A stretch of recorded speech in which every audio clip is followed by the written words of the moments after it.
po sa bawat isa. Dahil po yung nagkatipon dito upang sumamba sa isang Diyos. Gaya po sabi po ng Psalm 34 verse 3. Oh, magnify the Lord with me and let us exalt His name together. Sa atin po ngayon, pag nag-attend po tayo sa church, hindi po optional ang ating pag-attend. Kailangan nag-attend po tayo dahil pinapakain po natin ang ating kaluluwa. Dahil alam natin na isang linggo, isang beses lang tayo nakikinig po sa salita ng Diyos. Wala po tayong pag-aaral, no? Hindi pwede yung busy ka, marami kang ginagawa, pwedeng present ka sa maraming bagay, pero pwedeng na hindi ka, wala kang regular intake sa salita ng Diyos, no? Kasi unti-unti, hindi alata, makikita natin, humihina yung ating buhay spiritual pag hindi po tayo kumakain ng salita ng Diyos. Akala natin, no? Naalala niyo ba yung sinabi ng ating Panginoon Jesus sa chapter 9 ng Matthew? Nung nakita niya yung mga tao, nagkaroon siya ng compassion, ang sabi niya, sila yung mga tupa na walang pastol. At anong ginawa ng ating Panginoon Jesus nung nakita nila? Ang ginawa niya, di ba, tinuruan sila at nag-preach sa kanya. Bakit ginawa ng ating Panginoon Jesus yun? Kasi alam niya, ang mga tao na gutom sa salita ng Diyos, alam niya, madaling naliligaw. Madali silang, ngayon sa panahon natin, madaling may scam, lalo na sa social media. Kaya, ugaliin po natin na hanggat maaari, huwag po tayong mag-a-absent. No? Dumalo po tayo at magpakita po dito para magpalakasan tayo po isa't isa at ayahan po natin na ikayatin po natin yung mga nawawala na ating mga kapatid. Diba? At sa ating pong prelude, pakinggan po natin. Pwede po tayong tumayo.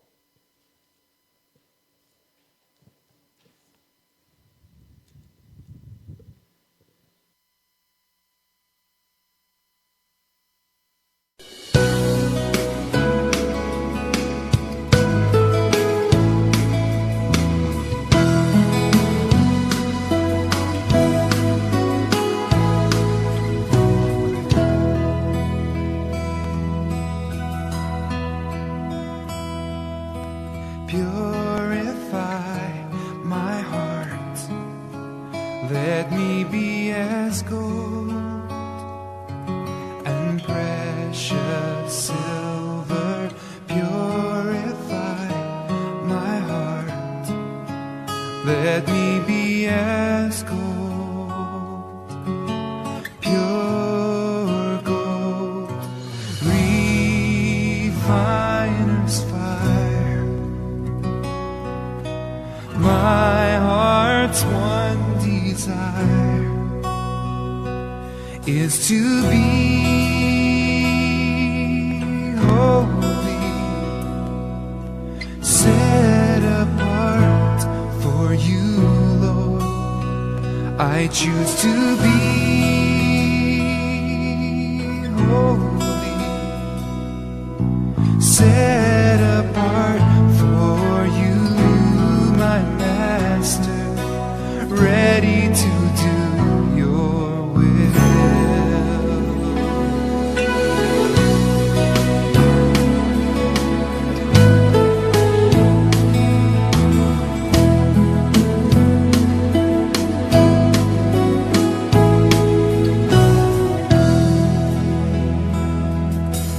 Purify my heart, cleanse me from within,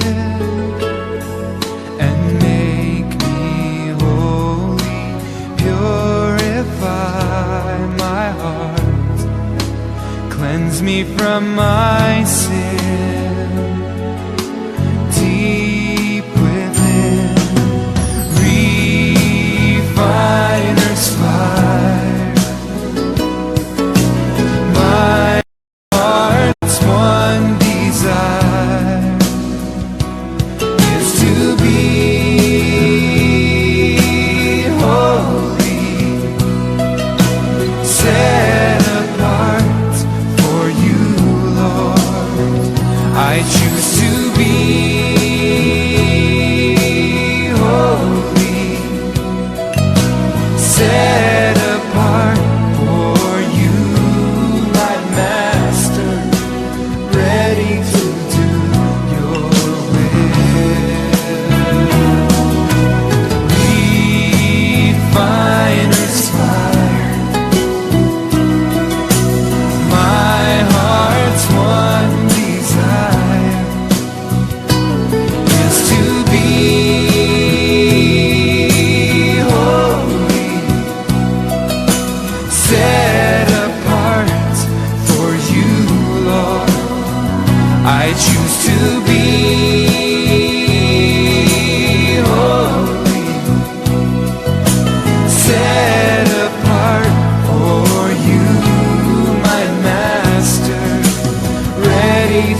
Maibigin at papagpalang Diyos, salamat po sa oras na ito na binigyan niyo po kami ng pagkakataon upang magkaroon kami ng panahon para sumamba ngayon sa oras na ito. Panginoon Diyos, alam po namin hindi kami po karapat-dapat, pero nandito kami upang ikaw, sambahin namin, ikaw ang tunay na Diyos, upang kami ay magpapasalamat, magpanalangin. Dalangin ko rin po, Panginoon Diyos, kung ano man ang hadlang sa amin, mga distraction po, mga kasalanan, mga pride po, Panginoon, hihingi po namin na tanggalin niyo po ang mga ito upang sa ganun po, Panginoon, buong-buo namin maranasan ang inyong pong presensya. Linisin niyo po ang aming mga puso, ihanda po ang aming mga pag-iisip upang sa gayon po, Panginoon, buong-buo namin matanggap ang inyong mga salita, Panginoon Diyos. Inadalain ko rin po niyo pong gagamitin na tagapagsalita, mga kapatid na praise and worship team na ayahan niyo po silang gabayan sila ng banal na Espiritu sa kanilang mga tungkulin na gagawain po ngayon. Panginoon Diyos, dalangin ko rin po habang kami po'y nananalangin, umaawit, at igit sa lahat po, habang kami po'y ipinapangaral po ang inyong pong salita. Panginoon Diyos, buksan niyo po ang aming puso at isipan upang sa ganong Panginoon Diyos, ang iyong salita ang magtama, magturo at magbago sa aming mga puso, Panginoon. Ito lamang po sa dalangin sa banal na pangalan ng aming Panginoon Jesus. Amen.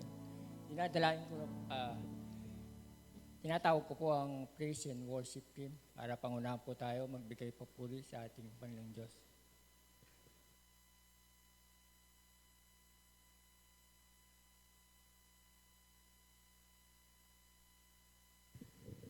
Magandang umaga po sa bawat isa.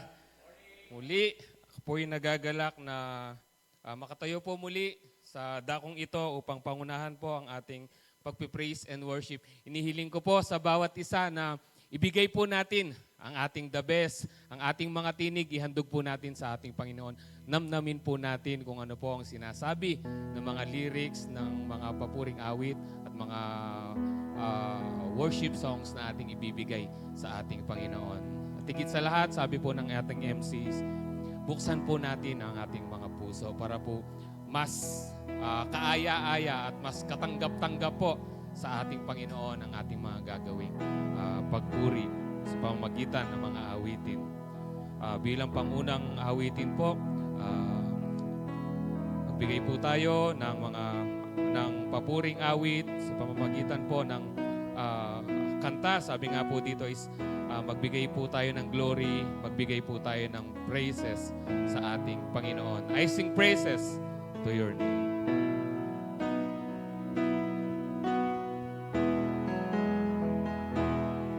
I sing praises to your name, oh Lord, praises to your name, oh Lord, for your name is great and greatly to be praised.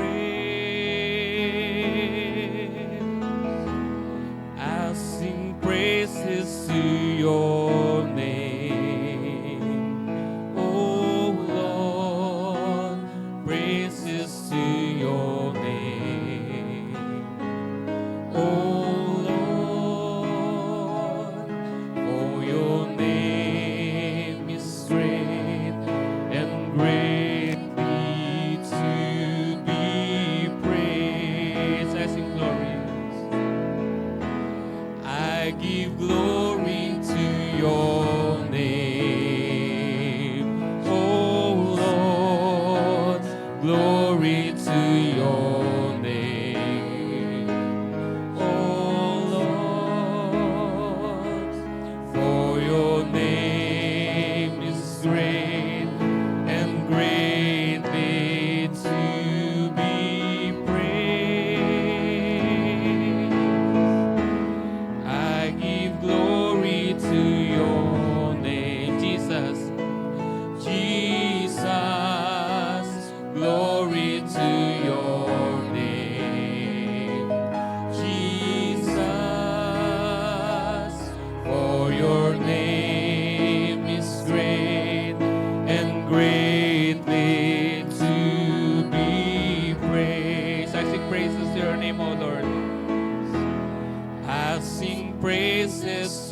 your name. Oh Lord, praises to your name. Oh Lord, for your name is great and greatly to be praised. I sing praises to your name. Oh Lord, praises to your name. Oh Lord, for your name is great and greatly to be praised. I give glory to your name, Jesus. I give glory to your name, Jesus. Glory to your name, Jesus. For your name is great and greatly to be praised. I give glory to your name, Jesus. Glory to your name, Jesus. For your name is great and greatly to be praised. For your name is great. For your name is great and greatly to be praised. For your name is great. For your name is great and greatly to be praised. Patuloy po nating papurihan ang ating Panginoon. Bigay po natin sa Kanya ang lahat ng glory, ang lahat ng kalwalhatian. Sunod po nating awitin, To God be the glory.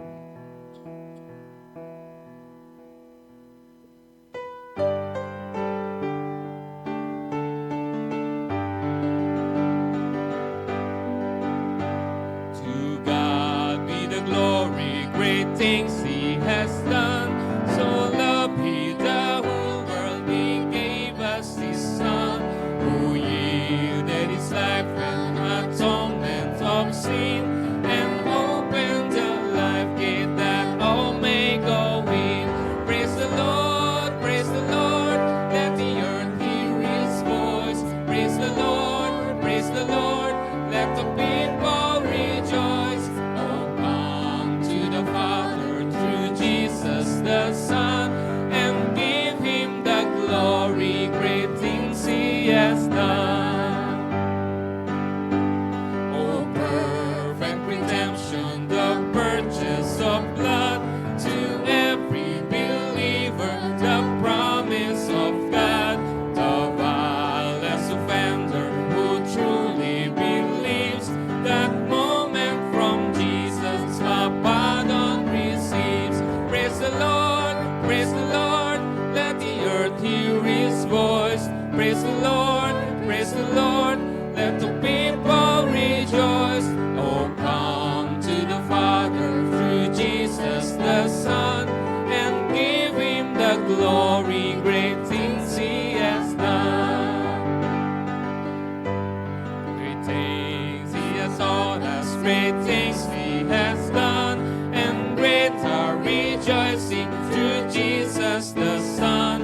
But purer and higher and greater will be our wonder, our transport, when Jesus we see. Praise the Lord, let the earth hear His voice. Praise the Lord, let the people rejoice. Oh, come to the Father through Jesus the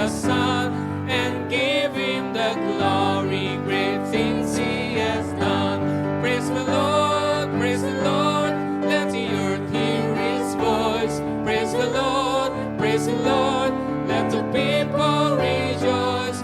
Oh, come to the Father through Jesus the Son, and give him the glory, great things he has done. Praise the Lord, let the earth hear his voice. Praise the Lord, let the people rejoice. Oh, come to the Father through Jesus the Son, and give him the glory, great things he has done.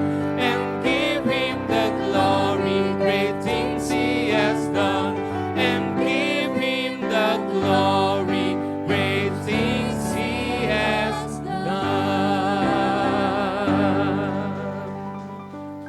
Patuloy po tayong magpuri sa ating Panginoon. Mas lakasan po natin ang ating mga tinig. Mas buksan po natin ang ating mga puso.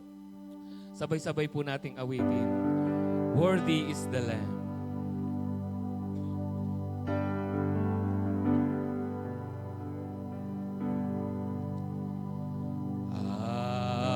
Hallelujah.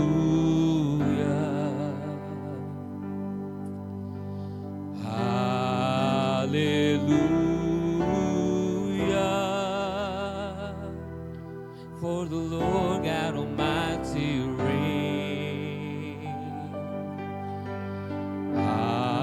Hallelujah. Hallelujah. For the Lord God Almighty reigns. Hallelujah.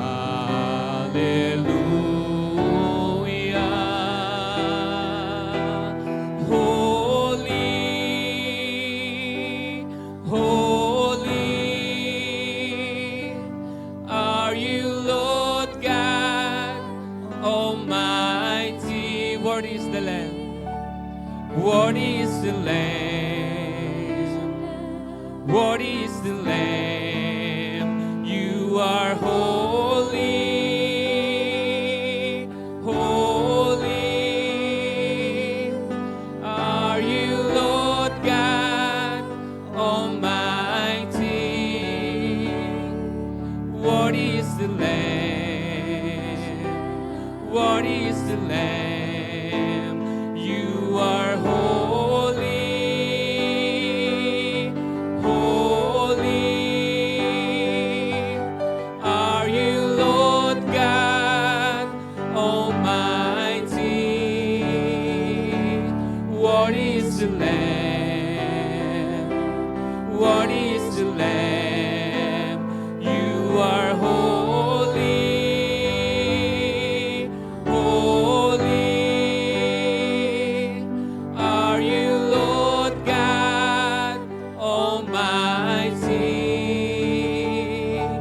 Worthy is the Lamb. Worthy is the Lamb. Amen. Patuloy po natin buksan ang ating mga puso sa mga susunod po mga verses ng awitin. Lakasan pa po natin ang ating mga boses. Mas gusto pong marinig ng ating Panginoon yung binibigay po natin ang lahat ng papuri at inilalabas po natin ang ating mga boses.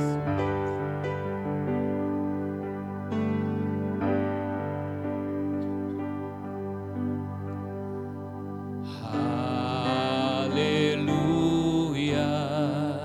Mas malakas po. Hallelujah.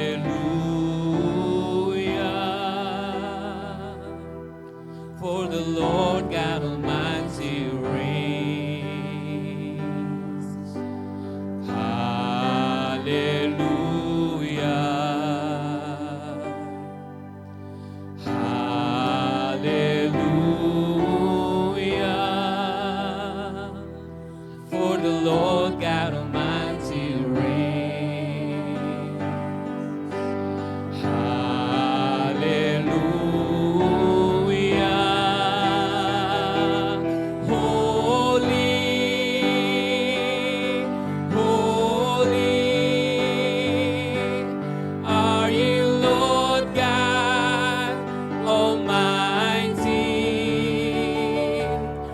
What is the Lamb?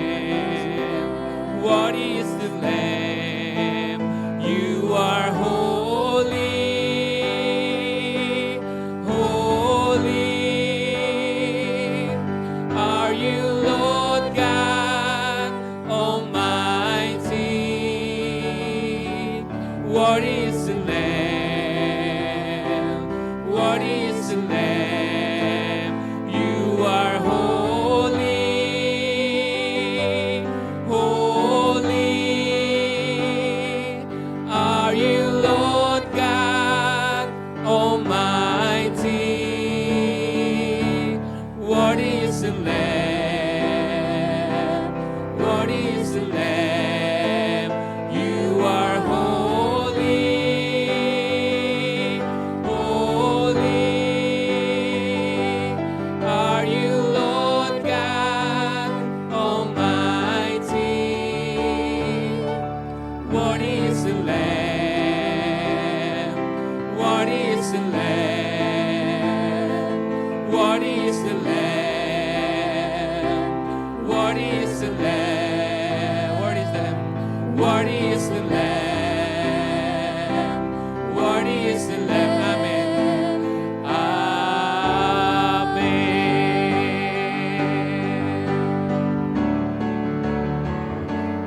Other name but the name of Jesus.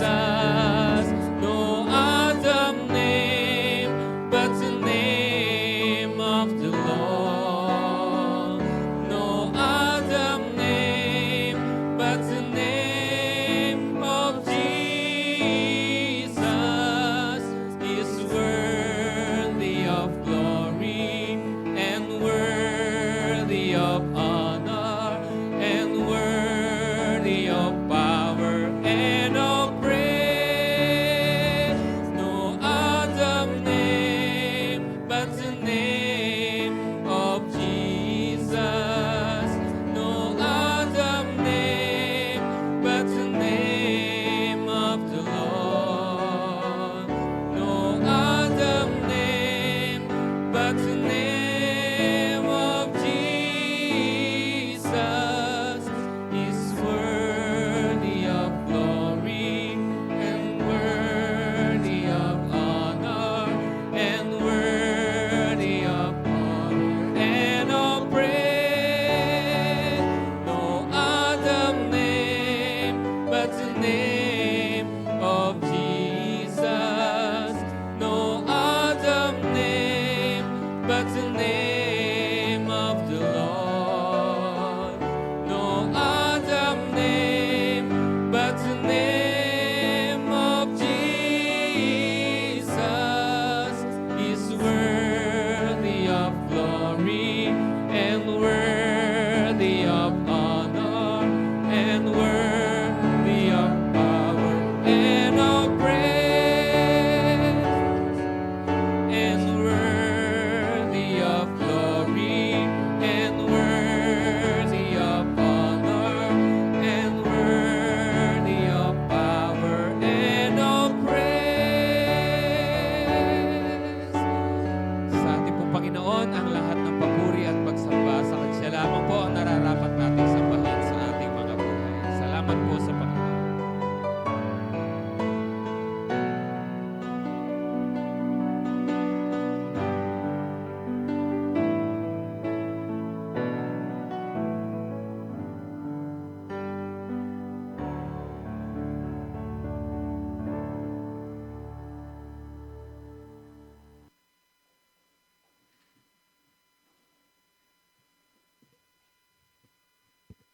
Para po sa ating expansive reading sa Genesis po, chapter 3, verse 1 to 7 po.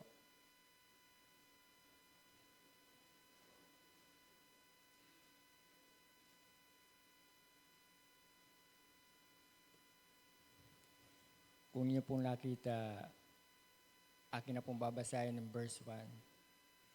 Now the serpent was more crafty than any other beast of the field that the Lord God had made. Verse 2 po. Ay.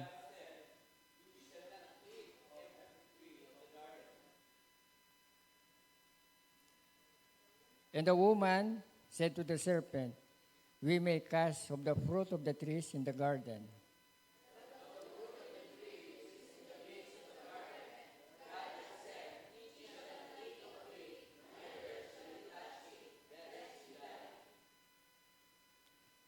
Ilan na? Sa verse 4.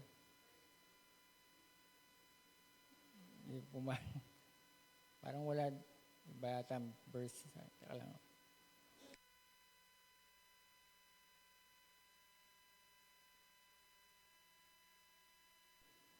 Genesis 3. Oh.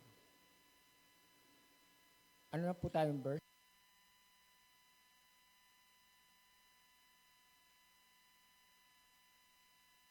The serpent said to the woman, you will not surely die.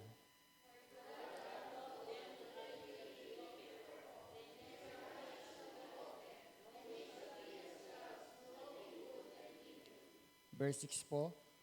So when the woman saw that the tree was good for food, and that it was a delight to the eyes, and that the tree was to be desired to make one wise, she took of its fruits and ate, and she also gave some to her husband who was with her, and he ate. Sa verse 7 po, lahat po tayo. Then the eyes of the both were opened, and they knew that they were naked, and they shaved the fig leaves together, and made themselves. Para po sa New Testament readings, dito po sa Acts, si Tim po.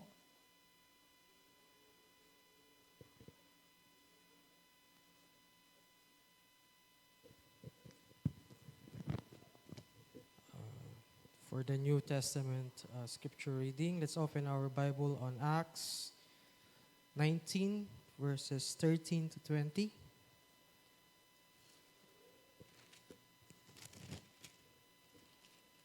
Verse 13, then a certain of the vagabond Jews exorcists took upon them to call over them, which had evil spirits, the name of the Lord Jesus, saying, we adjure you by Jesus whom Paul preacheth. And there were 7 sons of one of Sceva, a Jew and a chief of the priests, which did so. And the evil spirit answered and said, Jesus I know, and Paul I know, but who are ye? And the man in whom spirits was sleep on them, and overcame them, and prevailed against them. So they fled out of that house naked and wounded. And this was known to all the Jews and Greeks, all dwelling at Ephesus, and fear fell on them, and the name of the Lord Jesus was magnified. And many that believed came and confessed and showed their deeds. Many of them also which used curious arts brought their books together and burned them before all men. And they counted the price of them and found it 50,000 pieces of silver. Verse 20, last verse. So mighty grew and the word of God prevailed. These are the words of the Lord, will last forever. Amen. Atin pong awitin ng doxology.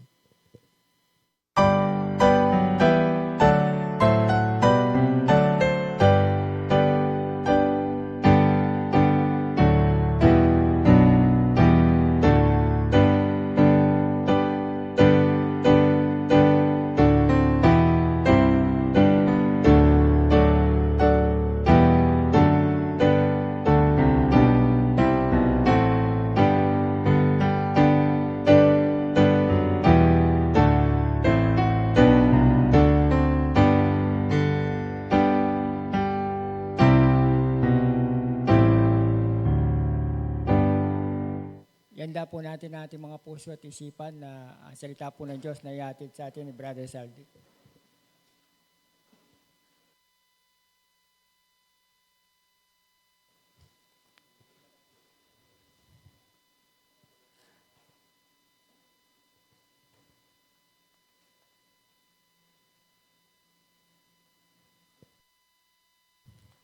Bisan pa po.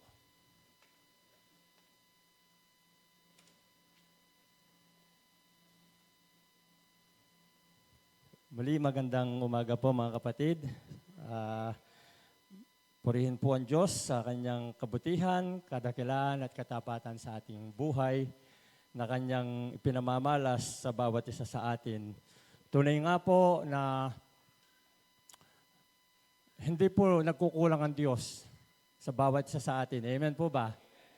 Na hindi lamang sa spiritual or sabihin natin physical na pamumuhay natin na tayo'y pinagkakalooban ng Diyos sa ating pang-araw-araw na buhay, maging sa ating mga spiritual na buhay bilang isang mananampalataya ni Kristo, ay laging nandoon po ang kanyang pagtugon, the provision of God na ating pong nararanasan sa ating pamumuhay as a believer of our Lord Jesus Christ.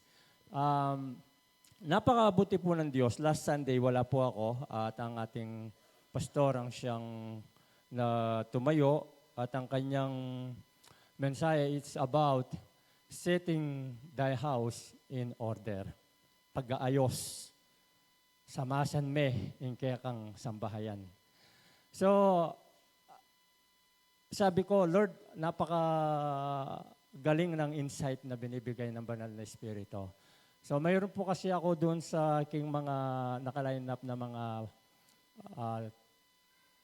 title na pinagkaloob ng Diyos. It's about, related po doon sa topic ni Pastor last week. So, it's about burning the origin or sabihin natin the source of sin. No? Sunugin or pagsunog kung ano ang pinagmumulan or yung nagiging dahilan ng kasalanan. So,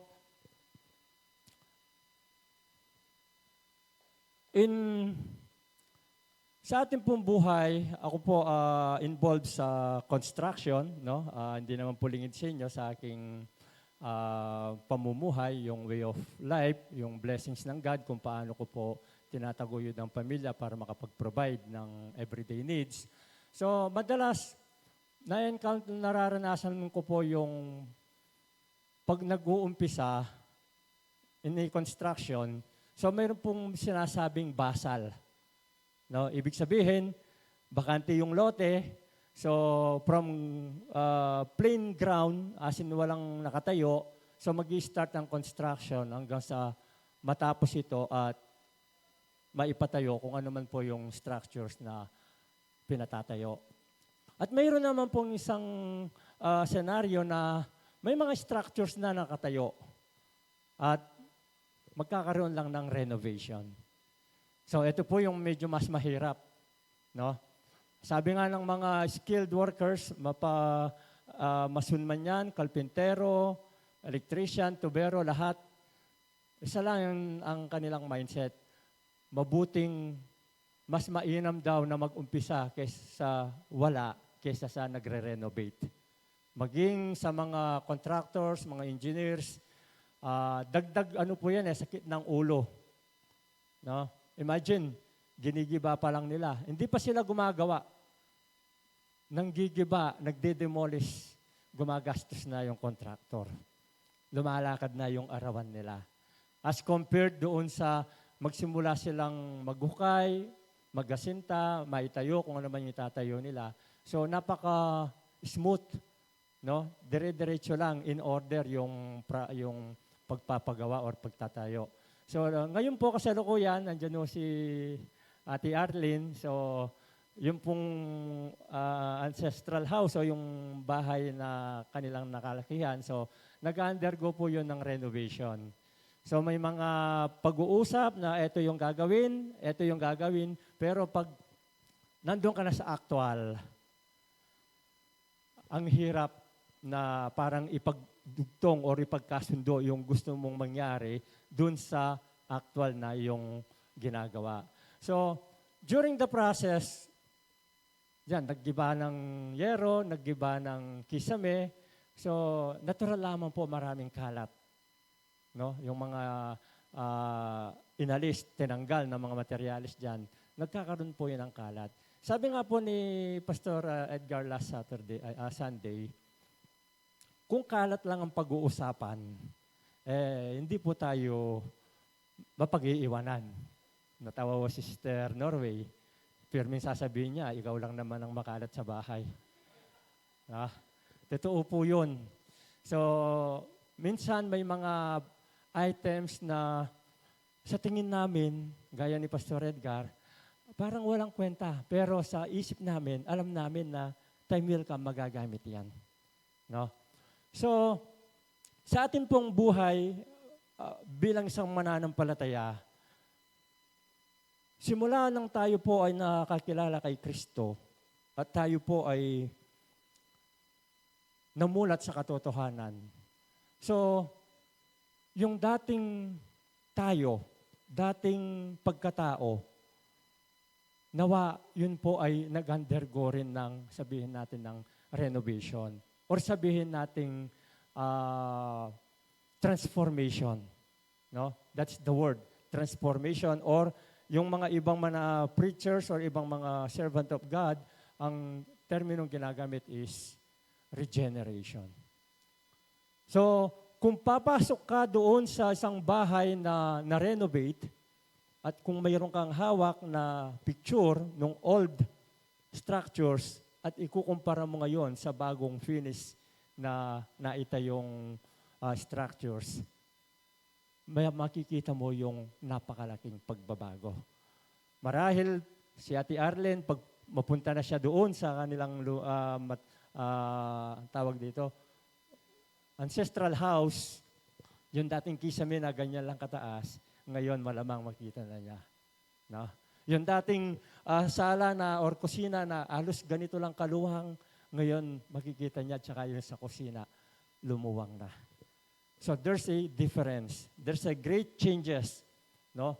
So, mamaya, akin ko lang po sinasabi ito, ikinukwento sa inyo, upang ma-appreciate din natin. It's, ano naman, Brad, ang kinalaman ng demolition job na yan sa ating pag-aaralan? No? So tayo muna po ay sumandaling yumuko at dumalangin. O Diyos amang banal, minsan po, kami po ay nagpupuri, O Diyos. Nagpapasalamat. Una, sa inyong presensya. Sa inyong pag-iingat, O Diyos, sa isang linggo. Sa kalakasan, kalusugan, maging sa patuloy na hininga na inyong pong pinagkakatiwala sa bawat isa sa amin. At sa buhay ng bawat kapatid na nandito, O Diyos, sa bulwagang ito, maraming salamat. Ang tanging dalangin po namin, O Diyos, na habang aming pinag-aaralan ang iyong mga dakilang salita, ang iyong mga banal na salita, O Diyos, nawa patuloy ang pagkilos ng banal na Espiritu ang siyang manguna sa bawat isa sa amin. Lord, kung wala ka, wala po kaming magagawa. Kaya ayahan mo, O Diyos, na malaya kang kumilos, pangunahan ang bawat isa sa amin. Buksan ang aming mga spiritual na pangunawa, ang aming spiritual na paningin sa inyong mga dakilang salita upang aming lubos na maunawaan at aming lubos na matarok, O Diyos, ay inyong ninanais sa buhay ng bawat isa sa amin. Salamat po, O Diyos. In Jesus' name we pray. Amen. Demolition job. So during demolition, gaya ng aking nabanggit, mayroon tayong mapapakinabangan at mayroon namang hindi. Yan yung magiging consider as trash, basura. No? So, inihiwalay yan. And then, the origin of sins. Sa buhay po natin, ano yung nagiging, sabihin nating, dahilan kung saan nag-uugat ang kasalanan. So, biblically speaking, alam naman po natin na pag ang pinag-uusapan ay kasalanan, kung paano itong pumasok sa sanlibutan, gaya na sinasabi ng Romans 5:12, wherefore, as by one man sin entered into the world, and death by sin, and so death passed upon all men, for that all have sinned. So sa pamamagitan ng isang tao, ang kasalanan ay pumasok sa sanlibutan. Yun po yung nabasa natin sa Genesis chapter 3, verse 1 to 7. So sa atin bilang mga mananampalataya ni Kristo, una na pwede po natin siguro sabihin na ang nagiging ugat ng kasalanan nung tayo ay hindi pa mananampalataya ay ang ating nakagisnang tradition. The family tradition, customs, or influence. No? Mga ating nakamulatan, ika nga. In Mark chapter 7 verse 8, ang sabi po ng ating Panginoong Yesus, "For laying aside the commandment of God, ye hold the tradition of men, as the washing of pots and cups, and many other such like things ye do." So hindi po ako bihasa sa Jewish cultures or Jewish customs. Pero dito po, binibigyan lang ng diin ng ating Panginoong Yesus na nung siya ay pumarito sa lupa upang kanyang ipangaral ang mabuting balita, so marami po siyang struggle, pakikibaka na kanyang naranasan sa mismong kalahi niya, the Jew. No? So, in Bible, particularly in the Old Testament, pag po ating nabasa yung the Jew, hindi po ordinaryong tao ang tinutukoy dito. No? Ito po it refers to yung po yung mga religious leaders, mga skriba, pariseyo, mga may sinasabi sa lipunan, no? And some other people na Jew in politics. May kapangyarihan. So ito po yung nakabangga, sabihin natin binangga ng ating Panginoong Yesus. No? Hindi niya ito sinanto. As in Matthew chapter 13, talagang kanyang ibinulgar kung ano ang tunay na kulay nila. No? Mga hypocrites. So in Mark chapter 7 verse 8, ang sabi po niya, "For laying aside the commandment of God." Parang winawalang kwenta or isang tabi lang ang kautusan ng Diyos at kanilang pinangahawakan yung tradition of men. No? So, in Colossians chapter 2 verse 8, ang sabi naman po ni Apostol Pablo, "Beware lest any man spoil you through philosophy and vain deceit, after the tradition of men," so similar po ng binanggit ng ating Panginoong Yesus, "after the rudiments of the world and not after Christ."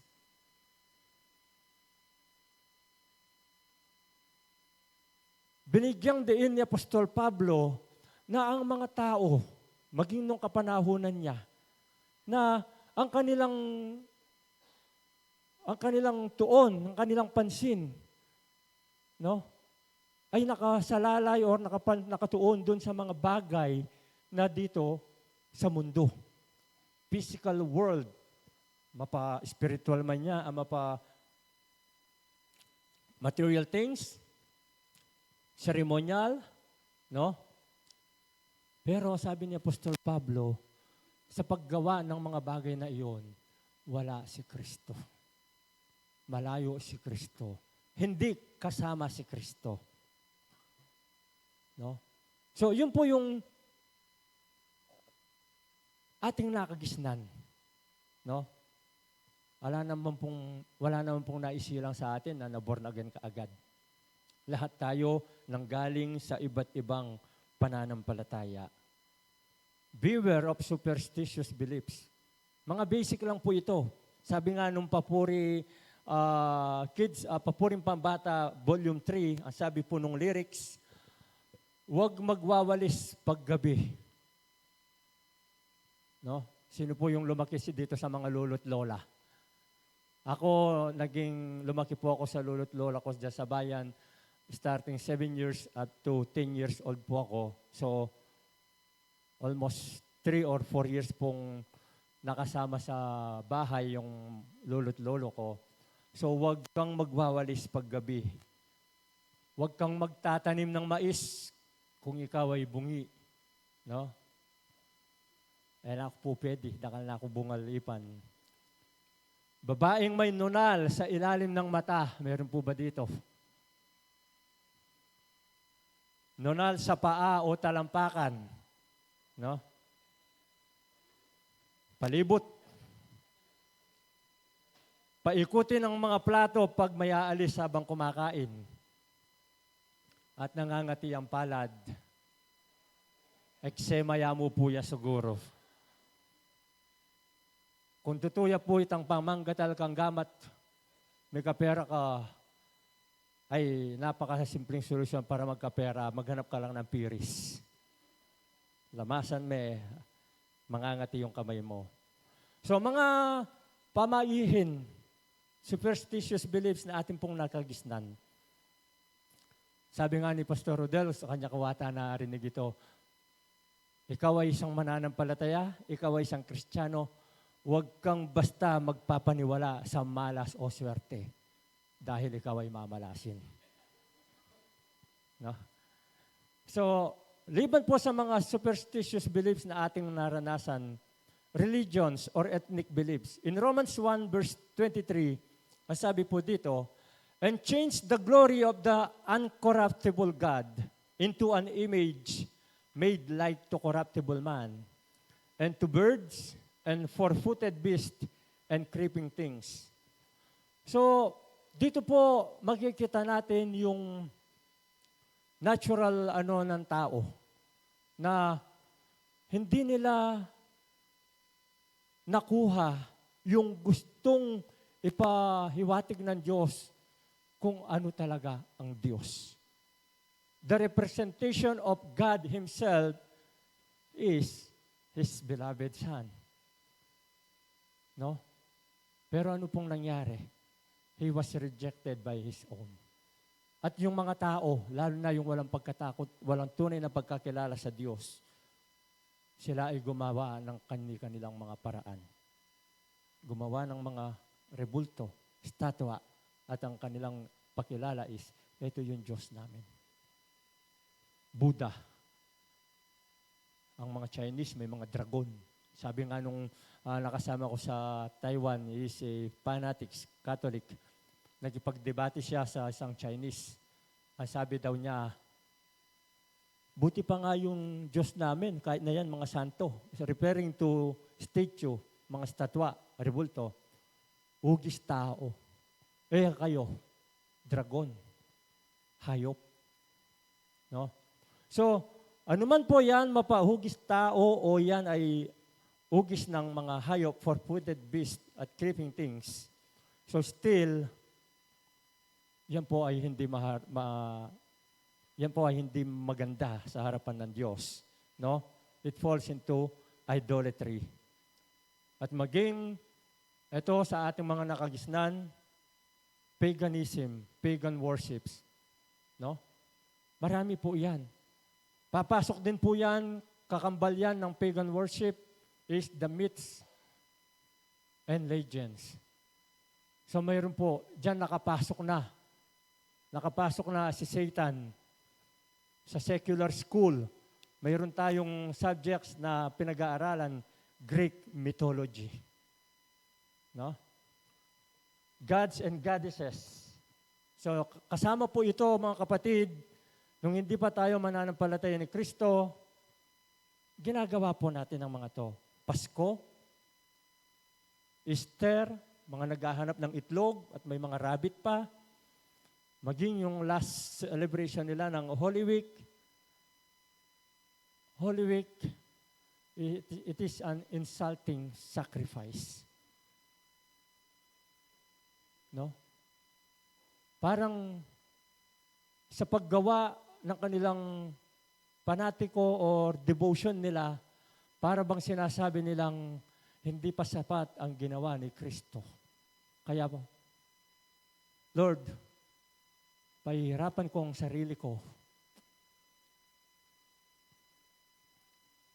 It is an insult to our Lord Jesus Christ.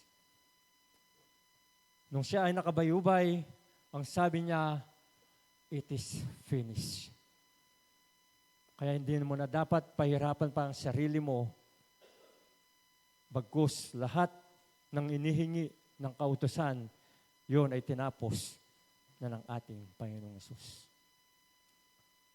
Nawa sa atin po bilang mga mananampalataya ni Kristo, hindi na po natin ginagawa ang mga bagay na ito or hindi na tayo napapailalim. Ito po yung issue namin ni Sister Norway ever since. Tanungin niyo siya kung ilang beses ko siyang binigyan ng bulaklak. chocolate. Sa tuwing sasapit ang February 14 pala, issue po yan. No? Valentine's Day. No? If it's the essence of Valentine's Day, it is a love about love. Sa ating mga mananampalataya, mga kapatid, gawin nating every day is a love day. Una sa Panginoon, sa ating pamilya, sa esposo ng bawat isa, magulang, kapatid, mga anak. Nawa, ipamumuhay natin yung essence na iyon. Love, make it every day sa ating buhay. Pista, kaarawan ng mga santo at santa ng bawat barangay. Kaya lang nasanay po tayo, hindi nga tayo naghahanda, pero nakikikain naman. Wala pong masama kung once in a year, yung mga pamilya natin sa ibang malayong lugar, gusto nila tayong makita, maghanda tayo for the sake of family needs. Hindi yung for the sake of the patron saints. No? So maging malinaw po yun, mga kapatid. Maghanda dahil may mga pamilya tayo, kapatid, magulang, na pupunta sila doon at dadaanan tayo upang makumusta. So, make it sure na yung ating hinanda ay para sa kanila, hindi para doon sa patron saints. And many others man-made days.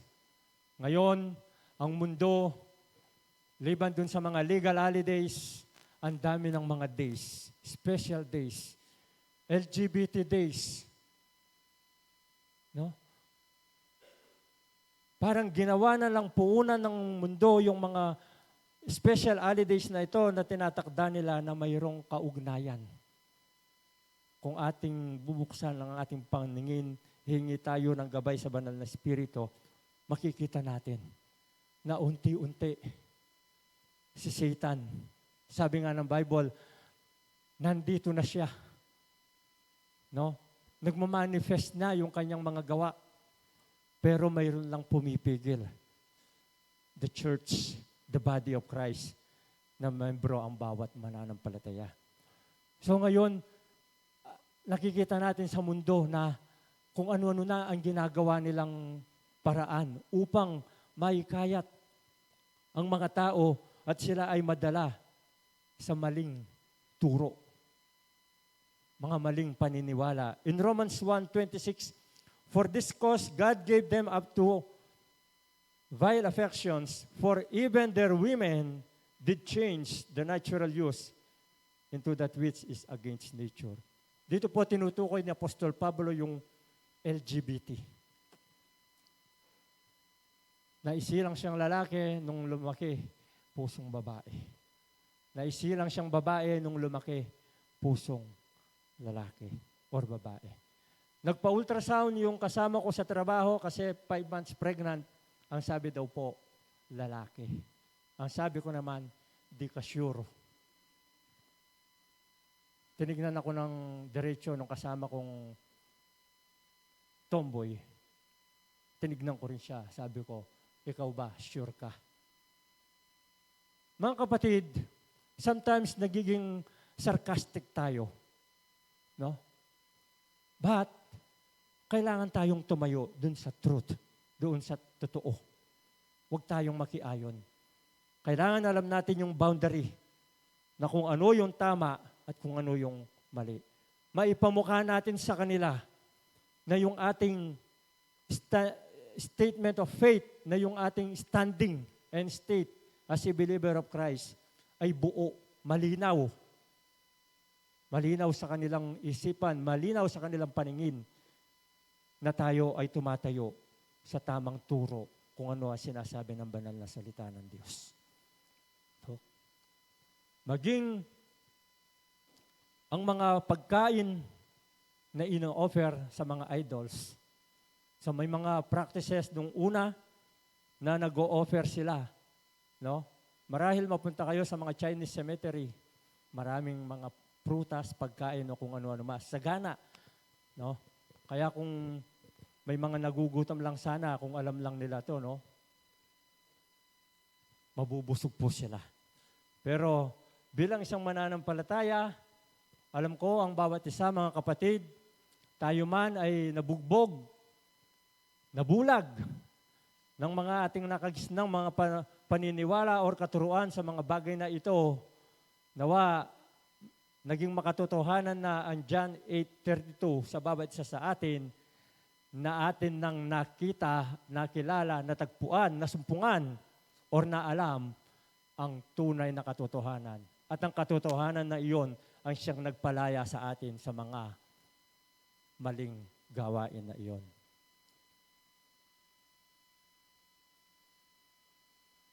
Pangalawa, ito po ang napaka-in sa panahon po natin ngayon. Kung yung ating nakagisnang paniniwala or kultura ay hindi na kahaya-haya or katanggap-tanggap sa harapan ng Diyos, ito po yung pangalawa, which is the social influence. Tayo po ay nabubuhay sa mundong mapanganib. Uso, napapanahon, or in. KJ kakapatad, KJ nakamansaldi, kalagad mo. Bilang isang mananampalataya ni Kristo, kailangan tayong tumindig sa ating pananampalataya. Kailangan tayong maging aware about fashion. Kung paano tayo manamit bilang isang mananampalataya ni Kristo. Huwag nating tangkilikin yung slogan na di bali magmukhang aso, makasunod lang sa uso. No? Ingat po tayo mga kapatid sa ating mga sinusuot. In 1 Timothy chapter 2 verse 9, in like manner also that women adorn themselves in modest apparel with shamefacedness and sobriety, not with braided hair or gold or pearls or costly array.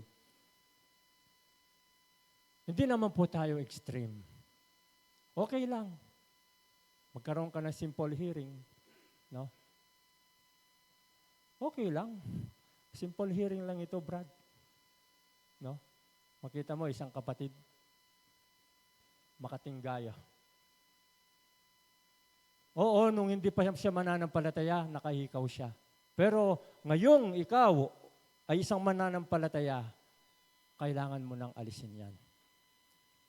Matuto mo nang sundin kung ano ang sinasabi ng banal na kasulatan. Gaya na sinabi na in the book of Romans, na ang tao, kanya na itong, kung ano yung natural na pananamit ng babae, siya yung gusto ng lalaki. Kung ano yung natural na pananamit ng lalaki, siya naman yung gustong maging asal ng babae. So dapat sa ating buhay bilang isang mananampalataya ni Kristo, beware of social influence. Hindi basta uso, nakikiuso. No? Beware about music. Sa mga kanta. Personally ako, pag may naradaanan akong isang tahanan at ang pinapatugtog nila is about praise songs, hymns, na-uplift ang aking pakiramdam. Ako'y natutuwa. Pero pag alam mo na ang isang mananampalataya, born again sila, Kristiyano sila, tapos ang pinapatugtog is heavy metals, rockista. Brad, sis, tuknangan tano po rin. We need to welcome the Holy Spirit, not the evil spirit in our house. Maingat tayo sa mga kanta na ating pinapakinggan. Because worldly songs, they praise Satan through those lyrics.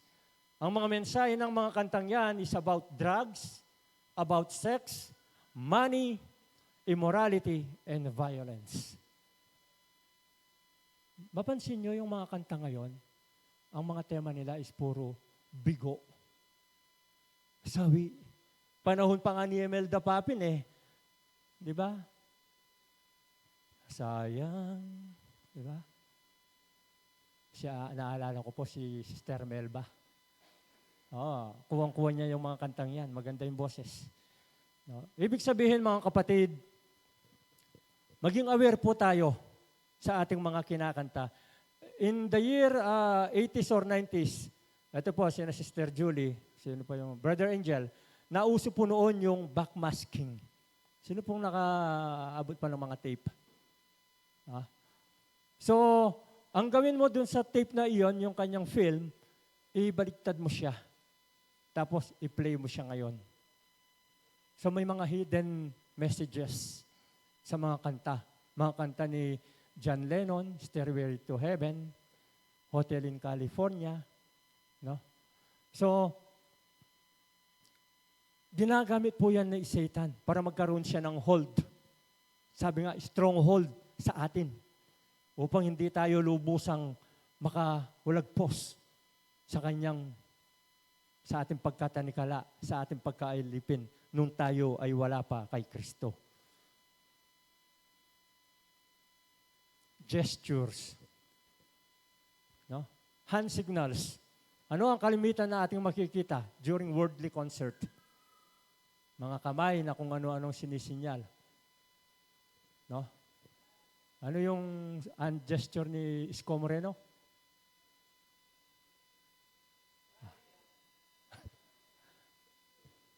So, hindi basta uso, youth, mga kabataan, dapat maging aware kayo. So, sinasabi po ito, I think, at alam ko, ito ay kalooban ng Diyos. Sabi nga, hindi malalaman ng isang tao na ang kanyang ginagawa ay mali hanggat hindi ito sinasabi. Bakit? Kasi ang tao may ugaling, alam niya, gagawa. Sa sarili niya is tama siya. Pero pag inano mo sa salita ng Diyos, mali pala. No? So mga kapatid, lalo na mga kabataan, walang magpapaalala sa inyo kung hindi ang salita ng Diyos na maging maingat kung ano ang kalakalan ngayon ng mundo. Wearing of hearings all over the body. No? Napakasimple lang tingnan na ang isang dalaga, isang binibini o isang wife, mayroon siyang earring. Napakasimple. Kaya nga ako, saludo ako sa Robinson eh. Yung hearings na ni-required niya, perlas. Pero mabibili mo lang sa Tiangge. Tignan mo magkano sis? Di ba? So, kaingat tayo. Nawa, iwasan natin na kung Kristiyano ka man, mananampalataya ka ngayon, nandyan na yan eh. May butas na yung ilong mo, may butas na yung dila mo, may butas na dito sa balat mo. Kailangan alisin na ang mga bagay na iyan. Ito po yung isa pang nakakalungkot. Tattoo. No?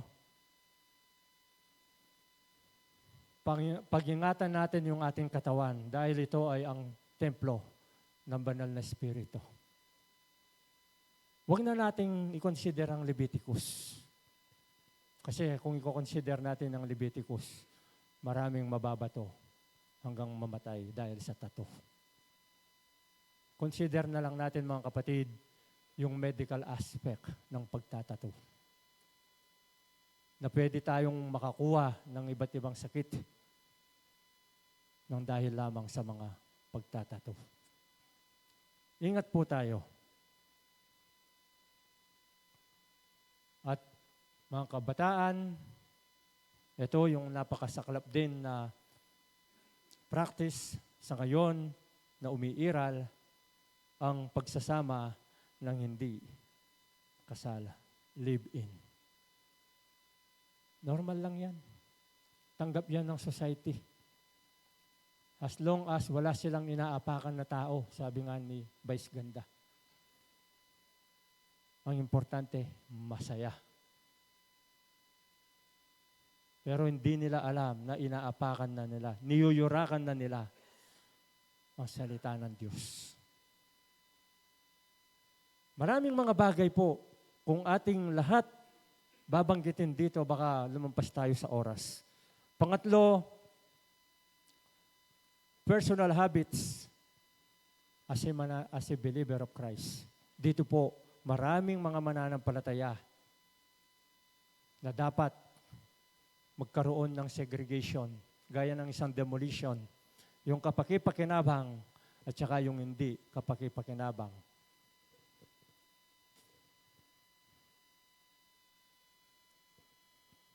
Ikaw ay isang mananampalataya ni Kristo.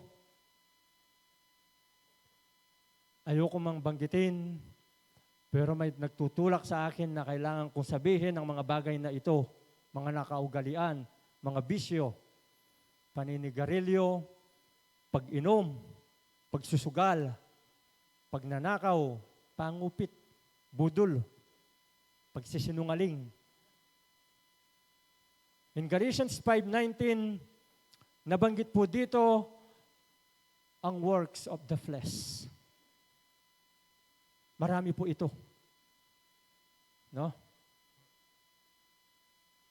Adultery, fornication, uncleanness, lasciviousness, idolatry, witchcraft, hatred, variance, emulations, wrath, strife, seditions, heresies, envyings, murders, drunkenness, revelings, and such like of that which I tell you before, as I have also told you in time past, that they which do such things shall not inherit the kingdom of God.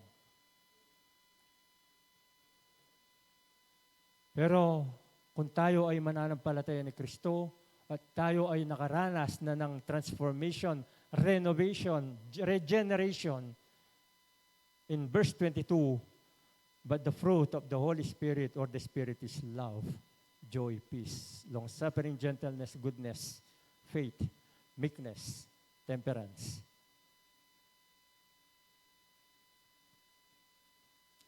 Nawa sa ating buhay bilang isang mananampalataya ni Kristo, ating taglayin kung ano yung bunga ng banal na Espiritu upang maipakita natin kung ano at sino ang ating sinasamba sa kasalukuyan at hindi makita yung lumang pagkatao.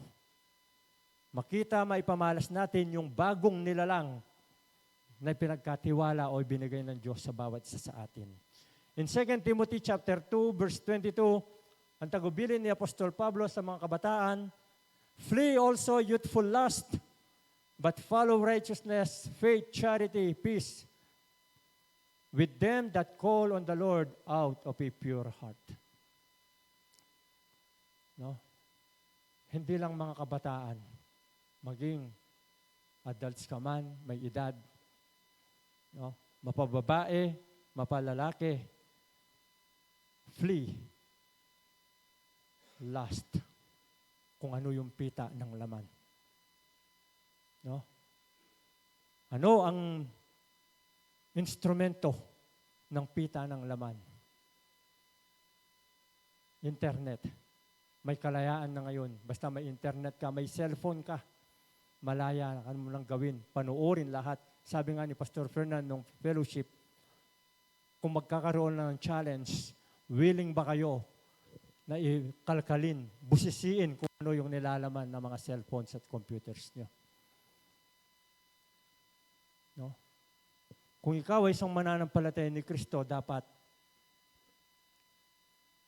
absuelto ka na sa mga bagay na ito. No? Pero mga kapatid, hindi pa po tapos ang lahat. May pagkakataon pa. Atin pong balikan yung kanina sa ating pangwakas. Going back to a demolition job. Sa paggiba ng mga parte ng bahay o isang struktura, sineseparate yung mga kapaki-pakinabang. At yung mga hindi kapaki-pakinabang, tinatapon sa basurahan. Sinusunog.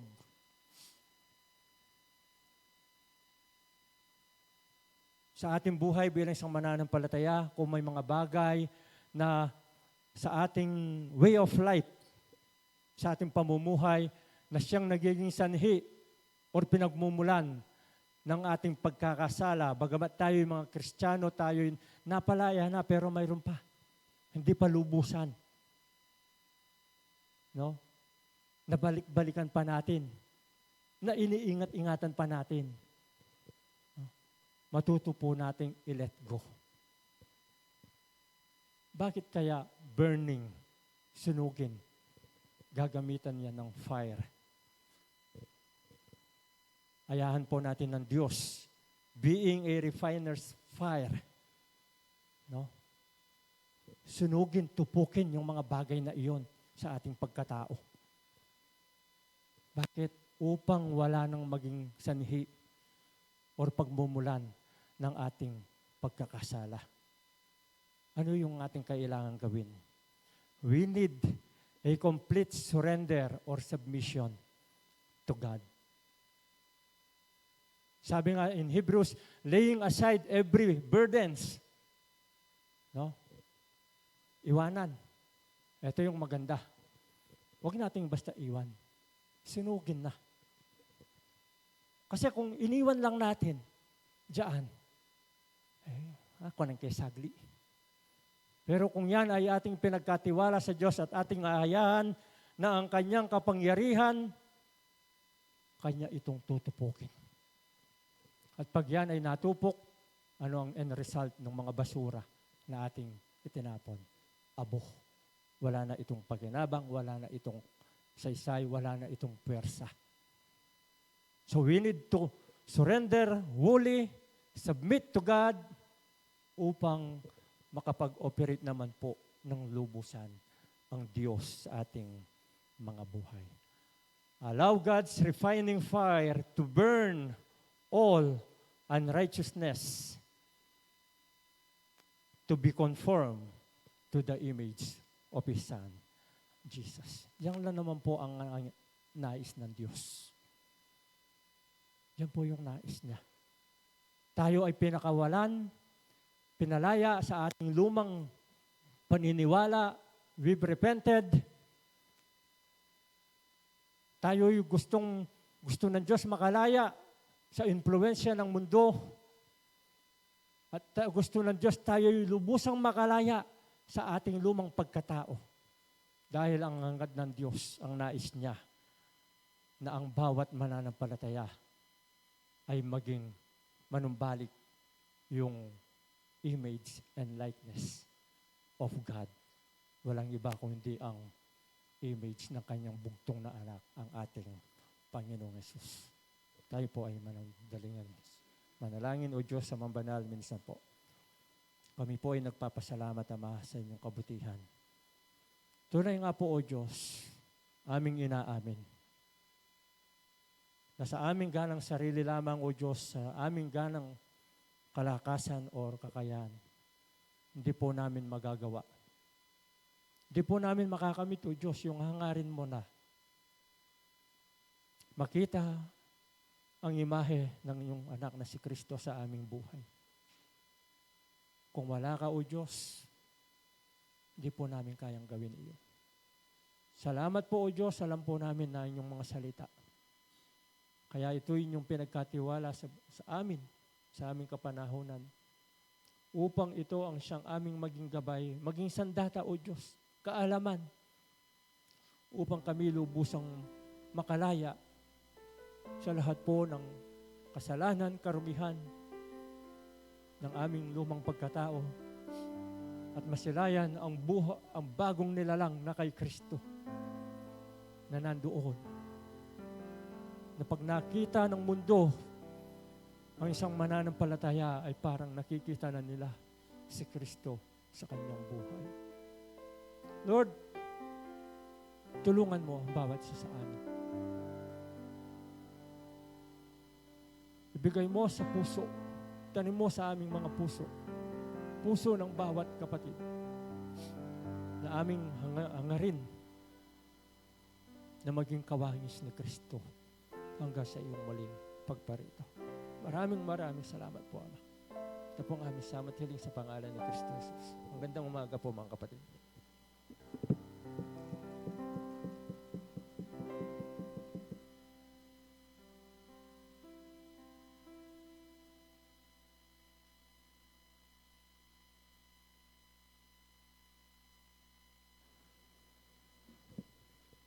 Salamat kapatid.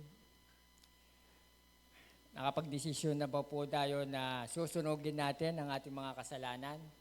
O ang desisyon na sunugin na lang natin ang ating mga kaluluwa sa impyerno? Ganun na lang po ang ating, dalawa lang ang desisyon. Diba? Nasa dako na po tayo ng pagbibigay.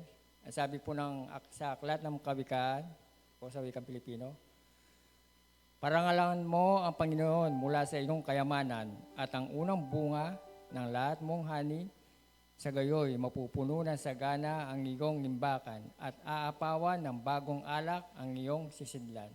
Tayo po magbigay.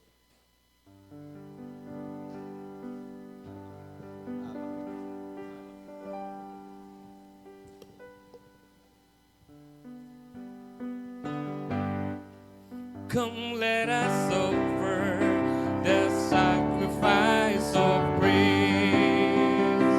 Come, let us offer the sacrifice of praise. The fruit of our lips giving thanks. The fruit of our lips giving thanks. Come and offer the sacrifices. Come and offer the praise unto the Lord.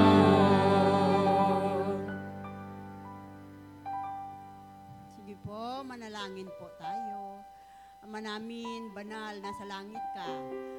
Maraming salamat po sa paalala palagi sa amin ng inyong mga salita nga ito itanim sa puso at isipan namin sa amin pag Lord, gising sa umaga or sa araw-araw nga pamumuhay, oras-oras nga kayo, Panginoon, ang amin na laman ng puso namin. Salamat, Panginoon. At Lord, thank you sa mga biyaya na ito. Sinabi niyo po sa inyong salita dito sa Hebreo chapter 4 verse 9 na Lord na may natitira nga kapahingahan. Nga kayo, Panginoon, nga ginawa ninyo ng 6 na araw, ang inyo lahat na gawain, nung 7 araw ay nagpahinga kayo. Salamat, Panginoon, nga sa oras na ito, bilang mananampalataya kami lumapit sa inyo, na kayo po, Lord, purihin, sambahin, at paglingkuran sa Espiritu at katotohanan. Thank you, Panginoon. I-bless niyo po lahat Lord, na ang lahat na nagbibigay ng inyo ng offering na ito. Ito pong panlangin ko sa pangalan ni Jesus. Amen.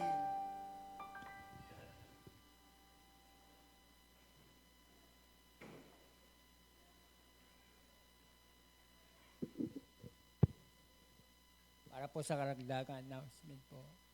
Salamat po kay Sister Mariel sa flower offerer po. At para po sa susunod na flower offerer, si Pastor Edgar po and family.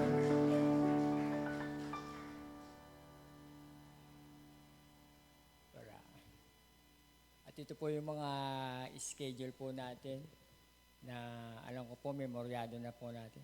Wala daw. Para po sa karagdagan announcement, Pastor Edgar.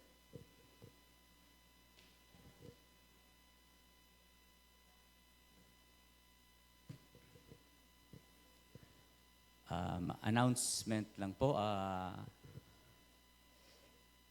Yung pong quarterly overnight prayer meeting natin ay due to mga kabisihan ay nakaligtaan po natin. So, this coming Friday, April 24, tama po ba? So, bagamat late na, better late than never, gagawin po natin yung ating overnight prayer meeting at isabay na rin po natin yung pagpaplano to execute yung pong ating constitution and bylaws. And then at that time, mag-pray po tayo para naman po doon sa mga committee na ating itatayo at the same time, for the nomination ng mga deacon. Supposedly, dapat po, after nung pagka-elect ng pastor, isabay na po dapat yung election of nomination of the deacons, probably 2 or 3 or 2 siguro, hindi naman po tayo ganun karami. Sinabihin lang ni Brother Saldi, hold tayo pa. So, probably, sa next Friday, mapag-usapan po natin yan. Para masundan po natin kung ano po yung sinasaad ng ating pong Constitution and bylaws. Okay lang po ba yun? Friday. Mark your calendar. April 24. Tama po ba? April 24. So lahat po ay iniimbitahan. Kung wala naman pong ganung halagang gagawin po kayo, mas maganda po yung magsama-sama po tayo dito para po sa ating overnight prayer meeting. At baka mayroon po kayong mga ibang ideas dun po sa ating pagpaplano and execute yung pong ating Constitution and Bylaws. At para po officially masunod po natin yon at the same time, magkaroon na po tayo ng deacon, which is ito naman po sinasang-ayunan ng kasulatan na kailangan din po naman upang makatulong po dito po sa pagpapaunlad at gawain po ng ating iglesia. At nangihingi rin po ako ng time, o baka doon na rin po natin iseset yung general cleaning, yung pinaka-expertise ng mga youth. Tulungan po ninyo kami para isaayos yung pong ating stage, pagsasaayos, ang dapat isaayos para maging kaya-aya naman po. Hindi naman nakakapagbanal yung maayos, pero nagre-reflect din po sa atin pag maayos, just like the preaching last Sunday, yung magulong bahay reflect the attitude or what kind of person or household doon sa magulong tahanan. So same is true dito po sa physical yung ating pong bulwagan, isaayos po natin. Sabi ko, hindi po nakakaragdag ng kabanalan, pero it creates, it reflects po sa atin yung kaayusan. At the same time, pakita po natin na maging sa tahanan po ng Diyos, physically ay isinasaayos po natin. With the help, kung available po yung ating music team, para po yung pag-set up maging maayos. Partially, nag-usap na po kami kagabi ng mga music team kung paano po yung pagsasaayos ng ating pong stage para po yung mga speaker, yung mga matanggal po natin at may saayos po natin. So, probably next Friday na po natin mga youth, hiramin ko po yung inyong expertise para po sa ating general cleaning. At nagpapatulong din po ako sa ating mga music team kasi sila po yung may alam kung saan dapat ilagay na conveniente sa kanila, komportable sila, at maging walang problema when it comes to pag-execute na po yung kanilang pagtutugtog. So, ano pa bang announcement? So, prayer meeting. Inaanyahan ko po kayo every Wednesday na dumalo upang maipanalangin po natin yung mga dapat pang ipanalangin para po sa ikasusulong at ikalalago ng ating iglesia. So tayo pong lahat ay magsitayo para po sa ating pangwakas na panalangin. Ama namin Diyos, minsan pa kami nagpupurit, nagpapasalamat sa malayang sandali na inyong pinagkaloob na ginabayan niyo po kami sa aming pagbibigay pasalamat, maging sa aming ginawang pagsamba ngayon, maging salamat din o Diyos sa inyong mga paalala na kung saan marapat na po naming sunugin ano man pong pumipigil sa aming kabanalan, ano man pumipigil sa aming paglilingkod, ano man pong bagay-bagay na may stronghold ang aming kaaway na Satanas upang malaya po naming magawa ang iyong kalooban. Sa tulong po ninyo at kalakasan, alam po namin, makakaya po namin iwaksi lahat ng ito. Salamat po sa aming kapatid na nagbigay sa amin ng babala.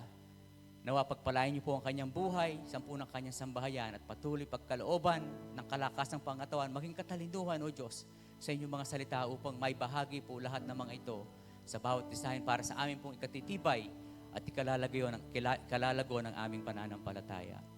Maging, O Diyos, aming pinagkakatiwala ang aming pasamantalang pag-iwahiwalay, nawa ang inyong pong pag-iingat, ang inyong pong igawad sa bawat isa sa amin. Maging sa isang linggong aming kakaharapin, aming dalangin, O Diyos, ang inyong patuloy na patnubay sa bawat isa, ang inyong pagtusto sa lahat po ng aming pangangailangan, maging paggabay po sa lahat po ng mga estudyanteng pumapasok, mga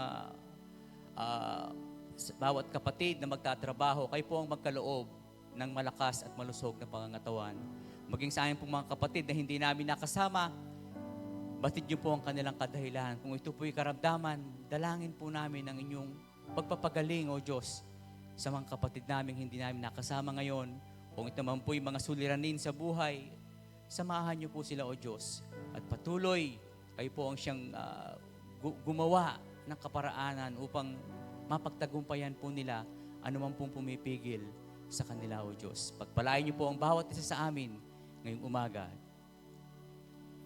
Now the God of peace that brought again from the dead our Lord Jesus, that great shepherd of the sheep, to the blood of everlasting covenant, make you perfect in every good work to do His will, working in you with His well-pleasing in His sight, through Jesus Christ, to whom be glory forever and ever. Everybody will say, Amen. Para po sa ating panghuling awit.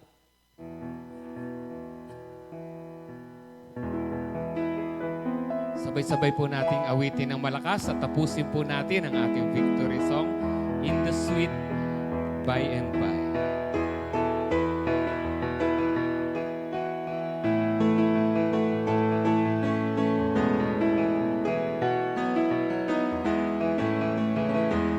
There's a land that is fairer than day, and by faith we can see the far, for the Father waits over the way to prepare us a dwelling place there.